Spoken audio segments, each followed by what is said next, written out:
Miss Catherine Mayo की world bestseller book mother India के पिछले एपिसोड में हमने दो घटनाओं के माध्यम से हिंदू मुसलमान गुटों के बीच में सांप्रदायिक तनाव के स्थितियों का जायजा लिया। पहली घटना जो थी वो मिंटो मार्ले सुधार से पहले की थी और दूसरी उसके बाद की।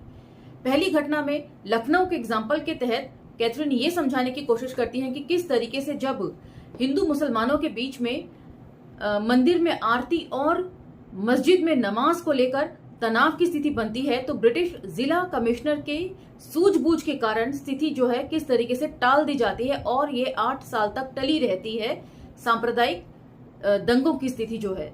लेकिन जैसे ही मिंटो मार्ले सुधार आता है तो स्थितियों में तनाव पैदा होना शुरू हो जाता है। उसके बाद 1924 की घटना का जिक्र किया है कैथरीन ने। दिल्ली के पास बुलंदशहर जहां पर गंगा में बाढ़ आई थी और मल्लाह जो अपने आप को हिंदू मानते थे उन्होंने मुसलमानों की मदद करने से साफ इनकार कर दिया था। तो यहां तक तो हमने पिछले एपिसोड में जान लिया था और साथ ही 24वां अध्याय यहां खत्म हो गया था। आज से हम इसके 25वें अध्याय की तरफ चलेंगे, तो चलिए मेरे साथ। जय भीम, मैं शालिनी और आप देख रहे हैं अम्बेडकरनामा।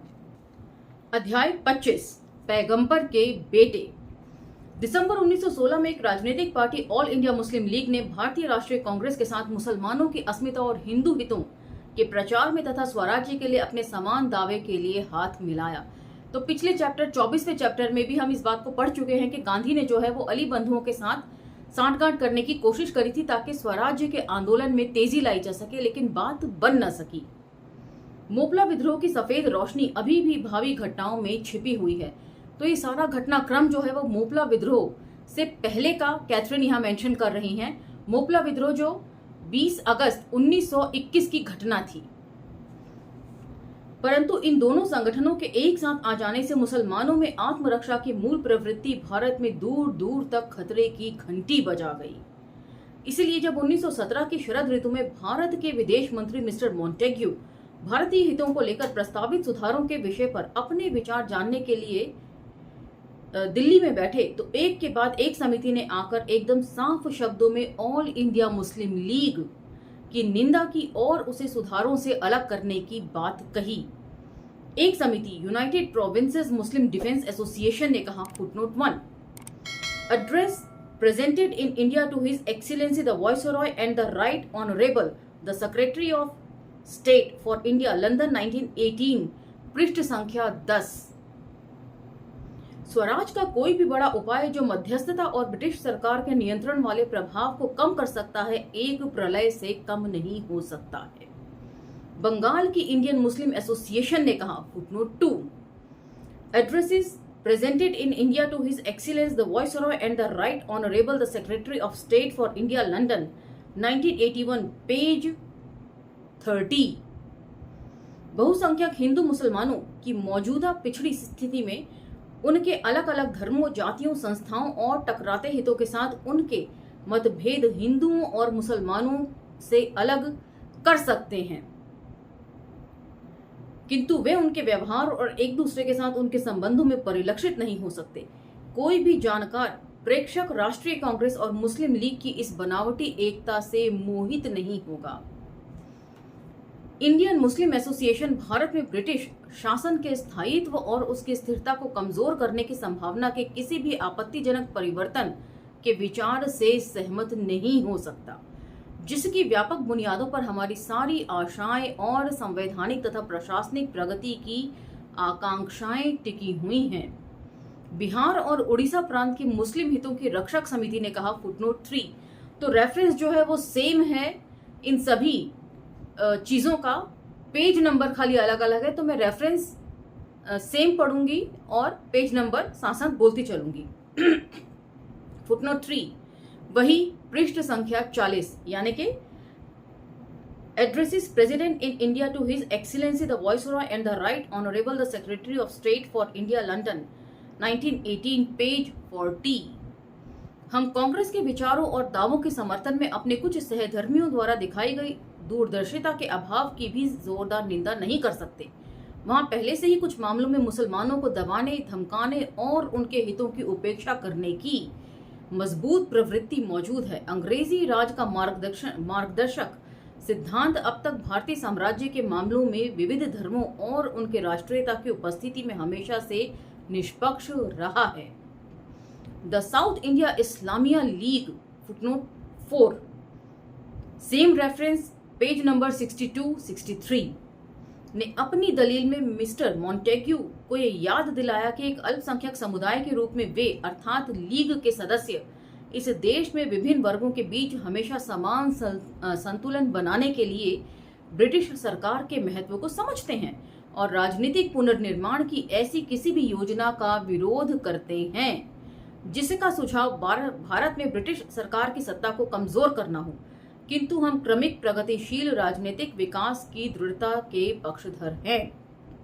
मद्रास की मुस्लिम शिक्षण समिति मुत्तियल पेट मुस्लिम अंजुमन ने मिस्टर मॉन्टेग्यू से सुधार कार्य को अपने हाथ में लेने के लिए प्रार्थना की। Footnote 5 same reference page number 63 अकेले अंग्रेज ही विभिन्न समुदायों के बीच संतुलन बनाए रख सकते हैं। जब भी हमारे हित दूसरे समुदायों के हितों के साथ टकराते हैं, हम निष्पक्ष न्याय के अवतार के रूप में उसी की ओर देखते हैं, अर्थात अंग्रेजों की ओर देखते हैं।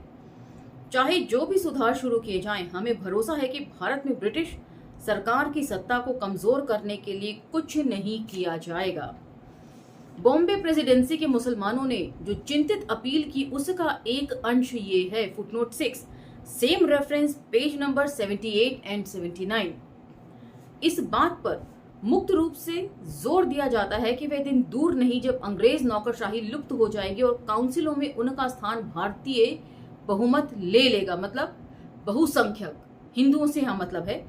आने वाले दिनों में उस अधिक बुरी नौकरशाही का कुछ भी दोष हो सकता है, परंतु ये मानना होगा कि उसमें एक बड़ी योग्यता थी, यानी भारत में दो प्रधान समुदायों के बीच संतुलन कायम करने की योग्यता और इस प्रकार ताकतवर से कमजोर की रक्षा करने की योग्यता उसमें थी। तो यहाँ पर 6 अलग अलग ऑर्गेनाइजेशंस का जिक्र किया गया है और सभी ने इस बात को कहा कि उन्हें अंग्रेजों की मध्यस्थता चाहिए, मतलब ब्रिटिश राज जो है वो भारत में कायम रखना चाहते थे मुस्लिम संगठन। उसकी सबसे बड़ी वजह यह थी कि उनको डर था कि जब अंग्रेज सत्ता का हस्तांतरण करेंगे तो हिंदू जो बहुसंख्यक हैं इस देश में वो मुसलमानों के राजनीतिक और अधिकार क्षेत्र का अधिक्रमण कर लेंगे। किंतु मुसलमानों की सोच की प्रकृति को देखते हुए इस सरल कथन में एक अत्यंत अशुभ संकेत भी मौजूद है। उलेमा अर्थात कुरान का अधिकृत व्याख्याकार संदेह की स्थिति में जो फतवा देता है वही मुसलमान जगत को राह दिखाता है। तो मतलब धर्म की कट्टरता जो है वो मुसलमानों में बहुत ज्यादा है। एकेश्वरवाद में वो यकीन रखते हैं, लेकिन उलेमा जो बोलते हैं जिसे ये लोग ईश्वर का प्रतिनिधि समझते हैं, वे जो भी व्याख्या करते हैं कुरान की उसी लकीर पर ये चलते हैं, ना सोचते हैं ना समझते हैं। भारत की ब्रिटिश विदेश मंत्री के समक्ष मद्रास के उलेमा का जो पवित्र फतवा रखा गया था वह 3 एक जैसे वाक्यों में व्यक्त किया गया था, जिसका एक वाक्य यह है। फुटनोट 7 सेम रेफरेंस है पेज नंबर 63 एंड 64। अब फतवा सुनिए क्या था। असल में बहुदेववादी गंदे होते हैं, ये लोग एकेश्वरवादी होते हैं और हिंदू जो हैं उनके देवी देवता जो हैं वो 33 करोड़ है उनकी संख्या। अगर ब्रिटिश सरकार को हिंदुओं की इच्छा से शासन सौंपना पड़ा तो मुसलमानों का बहुदेववादियों के अधीन रहना उनके पवित्र कानून अर्थात कुरान के खिलाफ होगा। तो धार्मिक कट्टरता जो है दोनों ही समुदायों में, दोनों ही गुटों में, हिंदू मुसलमान दोनों में ही बहुत ज्यादा थी। ये लोग भी जो है अपने वेद और शास्त्रों और तरह तरह की श्रुतियों और स्मृतियों का हवाला देते रहते हैं, उससे बदलना नहीं चाहते हैं, बाहर नहीं आना चाहते हैं। वही हाल जो है मुस्लिम समुदायों का भी है। सैयद मुहिउद्दीन ट्रस्टी अमीर उल निसा बेगम साहिबा मस्जिद अल्लाह जो क्षमाशील है, तो इन्होंने ये फतवा जारी किया था, ये उलेमा का नाम लिखा हुआ है।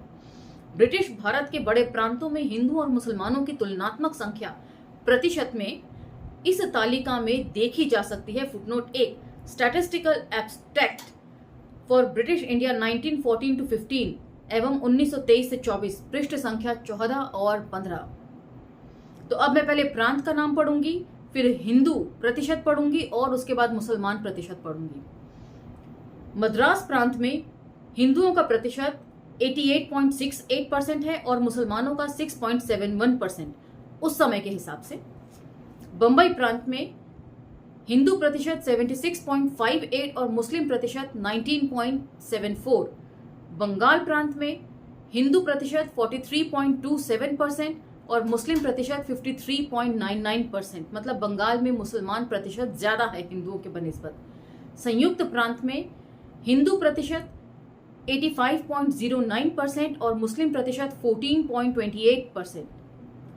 बिहार और उड़ीसा में हिंदू प्रतिशत 82.84% और मुस्लिम प्रतिशत 10.85%। मध्य प्रांत और बरार में हिंदू प्रतिशत 83.54% और मुस्लिम प्रतिशत 4.05%। असम प्रांत में हिंदू प्रतिशत 54.34% और मुस्लिम प्रतिशत जो है वो 28.96%। पंजाब प्रांत में हिंदू प्रतिशत 31.80% और मुस्लिम प्रतिशत जो है वो 55.33%। उत्तर पूर्व सीमांत प्रांत में हिंदू प्रतिशत 0.66% और मुस्लिम प्रतिशत 91.62%। तो यहाँ पर जो है सिर्फ 3 ही जगहों पर मुस्लिम प्रतिशत जो है वो हिंदू आबादी से ज्यादा है। पहला है बंगाल, दूसरा है पंजाब और तीसरा है उत्तर पूर्व सीमांत प्रांत। अब इस्लामी आस्था से किसी भी मनुष्य में उग्रवाद के विकास को देखते हुए लगता है कि ब्रिटिश भारत का मुस्लिम तबका यहाँ तक कि जहां ये सबसे कमजोर है वहां भी उपद्रव करने के लिए काफी मजबूत है। संपूर्ण भारत में एक राष्ट्रवादी होने के बजाय हमेशा एक अंतर्राष्ट्रीय बना रहने वाला मुसलमान आज कह रहा है हम विदेशी हैं, विजेता हैं, लड़ाकू लोग हैं। क्या हुआ अगर हमारी संख्या कम है, पर संख्या नहीं लोग मायने रखते हैं। तो उस वक्त मुसलमानों की जो सोच थी मुस्लिम संगठनों की वो यही थी कि हम भारत में बेशक बाहर से आए हैं लेकिन हम हमेशा विजेता के रूप में हम यहाँ पर रहे हैं और इसीलिए हमें वैसा ही रहना है। हम लड़ाके हैं और हम लड़कर हासिल कर लेंगे यदि हमें रोका गया। तो ये उस समय के लोगों की सोच थी। जब अंग्रेज चले जाएंगे तो भारत पर हम राज करेंगे, इसलिए हमारे लिए ये वाजिब है कि हम जल्दी से वह आधार हासिल कर लें जो हम कर सकते हैं। हिंदू अपने पक्ष में अपनी स्थिति को मजबूत करने के लिए कोई कदम उठाने से जानबूझकर चूक जाते हैं। इसलिए जहां कहीं भी भारतीय हाथों में विकल्प शेष है वहां हर पद को भरे जाने के लिए धार्मिक व सांप्रदायिक आधार पर सभी निर्णय लिए गए हैं और हर तरह का समायोजन किया गया, जबकि दूसरा पक्ष उनके लिए जी जान से लड़ता है। पर इससे मामले की अच्छाई तस्वीर से गायब हो जाती है। मतलब सभी जगह जो है वो सांप्रदायिक माहौल बनना शुरू हो गया था। अपने नियर एंड डियर वंस को लगाने की कोशिश, महकमों में घुसाने की कोशिश होने लगी थी। ऐसा माना जाने लगा था कि किसी भी समय जो है वो स्वराज मिल सकता है, इसलिए हर कोई जो है वो अपनी अपनी गोटी फटाफट फिक्स कर लो। यह स्थिति सभी दिशाओं में सरकारी सेवाओं में भारी बाधा डालती है, इसलिए कहीं भी इसका प्रभाव न्यायपालिका की तुलना में ज्यादा बदतर स्थिति में है। हमेशा लड़ने को तैयार रहने वाले भारतीयों को अपने धार्मिक झगड़ों में कानूनी मुकदमेबाजी के लिए अंतहीन अवसर मिल जाते हैं, किंतु यदि मामला भारतीय जज के सामने सुनवाई के लिए आने की कोशिश की जाती है तो एक या दूसरा पक्ष निराश हो जाता है, क्योंकि उससे उसके संप्रदाय के पक्ष में निर्णय देने की अपेक्षा की जाती है, जबकि दूसरे धर्म के जज को ऐसा करने के लिए राजी नहीं किया जा सकता। तो उस समय भी न्यायालयों का जो चरित्र था वो यहाँ पर उजागर होता है। उस समय भी जाति और धर्म देखकर जो है वो फैसले दिए जाते थे। भारतीय न्यायालय में कुछ ऐसे देशी जजों ने भी उनकी शोभा बढ़ाई है जो ईमानदारी की पहुंच से बाहर रहे हैं, करारा व्यंग कर रही हैं। अभी तक भारत की परंपरा उस जज की रही है जो मुकदमे की सुनवाई के लिए दोनों पक्षों की अग्रिम शुल्क ये समझते हुए वसूल लेता है कि यदि पर्याप्त रूप से ईमानदारी पेश की गई तो निर्णय के पश्चात हारे हुए का पैसा वापस कर दिया जाएगा। गवाहों का खरीदा जाना भी मामूली बात है। आप इन गवाहों को अदालतों के सामने बैठे हुए देख सकते हैं। पश्चिम से शिक्षित मद्रास के एक बैरिस्टर ने कहा, सैद्धांतिक रूप से मैं जानता हूं कि यह गलत है, परंतु व्यवहारिक रूप से मैं ये लाभ इसलिए नहीं छोड़ सकता क्योंकि ये सारा लाभ फिर मेरे दुश्मनों को मिल जाएगा। यह मेरा दस्तूर है। तो निर्लज्जता देखिए जजों की। वे साफ तौर पर कह रहे हैं बैरिस्टरों की कि मैं जानता हूं मैं गलत कर रहा हूं, लेकिन मैं इसमें कोई मतलब मदद नहीं कर सकता, सिस्टम को बदल नहीं सकता, मुझे सिस्टम के साथ ही चलना पड़ेगा। गलत होते हुए भी यदि मैंने सही करने की कोशिश करी, ईमानदार होने की कोशिश करी, तो फायदा जो है वो दूसरे गुट को मिल जाएगा। किंतु जब हिंदू मुसलमान संघर्ष का मामला सामने आता है तो एक नियम के रूप में सभी को रास्ता मिल जाता है। वह दुर्भाग्यपूर्ण विलाप करता है, कोई भी जज अपने देवताओं के विरुद्ध कैसे निर्णय देगा, और क्या वे हमारे शत्रुओं के बीच में अदालत में नहीं रहता? इसलिए अंग्रेज जज के सामने मुझे ले जाते हैं जो इन मामलों की जरा भी परवाह नहीं करता है। वह ईमानदार निर्णय देगा, भले ही मैं सही हूं या गलत। तो ये तो हाल था उस समय न्यायालयों में जजों का। पिछले साल एक अजीब सनकी मामले का अनुभव संयुक्त प्रांत के एक मुस्लिम जिला मजिस्ट्रेट को हुआ, जिसके समक्ष उसके जिले के कुछ पुलिस अधिकारियों को पेश किया गया था। ये अधिकारी धार्मिक दंगों में अपनी ड्यूटी निभाने में पूरी तरह फेल हो गए थे। मणिपुर में भी यही हालत है, नूह में भी, और दिल्ली के नांगलोई में भी यही हालत हमने देखी है, और बाकी भी जहां जहां देश में बुलडोजर चलता है यही हाल हम देख रहे हैं। तो ये चारित्रिक खूबी इनकी आजादी से पहले भी थी, और वही जो है सत्ता के हस्तांतरण के साथ आजादी के बाद तक भी कैरी ऑन है, जिसके कारण वे कई लोगों के मारे जाने के जिम्मेदार थे। बिल्कुल लग रहा है ना कि मौजूदा हालत डिस्कस की जा रही है देश की। वे बड़े पैमाने पर गंभीर सजा के हकदार थे, किंतु वे हिंदू थे, इसलिए जज ने धार्मिक दुश्मनी के आरोप के डर से उन्हें कुछ अनुचित अर्थ दंड के साथ लोक सेवा के विरुद्ध अपराध से बरी कर दिया। तो यदि ईमानदारी से फैसला दिया जाता तो इन हिंदू पुलिस वालों को सजा हो सकती थी, लेकिन चूंकि इससे सांप्रदायिक तनाव बढ़ सकता था, दंगे हो सकते थे, इसीलिए इन्हें छोड़ दिया गया, छोड़ना मजबूरी हो गई। इसी तरह का एक अन्य भावात्मक मामला फरवरी 1926 में सामने आया था। एक मुस्लिम सहायक अभियंता जिसने लंबे समय तक अंग्रेज वरिष्ठ अधिकारी के अधीन रहकर सिंचाई विभाग में काम किया था, अचानक एक हिंदू अधिकारी के अधीन हो गया। ये हिंदू अधिकारी अभी कॉलेज से पढ़कर बाहर आया था और नए विचारों का व्यक्ति था। वह अपने से बुजुर्ग को परेशान करने के लिए उसका तब तक उत्पीड़न करता था जब तक कि उसका शिकार उसे सहन कर सकता था। तो सिस्टम किस तरह काम कर रहा था, संस्थाओं पर जो है वो कब्जा होना कितना जरूरी है, इससे आप अंदाजा लगा लीजिए। अतः उस मुस्लिम अभियंता ने अपने बेटे के साथ ब्रिटिश अधिकारी के पास जाकर पूरी बात बताई और कहा, साहब क्या आप मेरे वालिद की मदद नहीं कर सकते? ये कितने शर्म की बात है कि इतने वर्षों की सर्विस के बाद भी उनके साथ ऐसा व्यवहार, क्वेश्चन मार्क। वह अंग्रेज अपने हाथ में इस अफसर को जाने नहीं दे सकता था। उसने कहा, महमूद तुम तो हमेशा ही स्वराज चाहते थे, अब देखिए इसमें स्वराज तुम्हारे लिए क्या करता है, अब इस बारे में तुम्हें कैसा लगता है? ओह, नौजवान ने जवाब दिया, अभी मुझे डिप्टी कलेक्टर का पद मिला है, मुझे जल्दी ही चार्ज लेना है, और जब मैं काम करूं तो खुदा मेरे हाथ से हिंदुओं को बचाए। मुसलमान हिंदुओं के बराबर हैं, परंतु ब्रिटिश भारत की आबादी में उसकी संख्या 1/4 है, पर उनका प्रतिशत बढ़ रहा है। उनकी वृद्धि उनकी जनशक्ति और जीवन शक्ति दोनों के बढ़ने का संकेत देती है। उनका दिमाग तेज नहीं है, पर बहुधा उनके पास व्यावहारिक बुद्धि का उपहार है।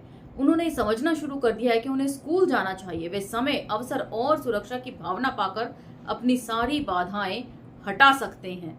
तो मतलब पहले के चैप्टर्स में हमने पढ़ा कि मुसलमान जो थे वो शिक्षा को ज्यादा इंपॉर्टेंस नहीं देते थे, और जब राजकाज या प्रशासनिक भाषा फारसी से हटाकर अंग्रेजी हुई तो उसका भी इन्होंने विरोध किया, लेकिन जल्दी इन्हें बात समझ में आ गई कि ये नई भाषा इन्हें सीखनी पड़ेगी यदि प्रशासनिक पदों पर बने रहना है तो, और देश के प्रशासन में उनकी पूर्ण भागीदारी के लिए अपने आप को योग्य बना सकते हैं। आज वे रणभूमि में हैं और वहां उनका एक ही सहारा है, तलवार। और ये एक क्षण को भी नहीं भूलना चाहिए कि जब भारत का मुसलमान तलवार खींचता है तो वह सिर्फ एक पृथक गुट या संगठन के रूप में ही नहीं होगा, बल्कि उस ऊर्जा की बढ़ती धारा के रूप में भी होगा जिसके प्रवाह को आज उसी तरह रोक दिया गया है जिस तरह से सीमांत सुरक्षा सेना के द्वारा पानी का भंडार रोका गया है। तो इसी के साथ आज का ये एपिसोड हम विराम देते हैं। ऐसा बहुत कुछ इस एपिसोड में, इस चैप्टर में है जानने को, जिसे आत्मसात करना बहुत जरूरी है। इतिहास में क्या क्या हुआ है, ये सारी घटनाएं मुझे लगता है आप लोगों को पहले नहीं पता होंगी, या पता हो तो कमेंट सेक्शन में मेरा भी मार्गदर्शन करिएगा इस तरह की और घटनाओं के जरिए। तो इसी के साथ मुझे आज्ञा दीजिए, लेकिन अपना मंथन जारी रखिए और यदि ये वीडियोस इन्फॉर्मेटिव लगती हैं तो दूसरे सोशल मीडिया प्लेटफॉर्म्स पर इन्हें जरूर स्प्रेड करिए। मिलते हैं अगले एपिसोड में, अब आज्ञा दीजिए, धन्यवाद।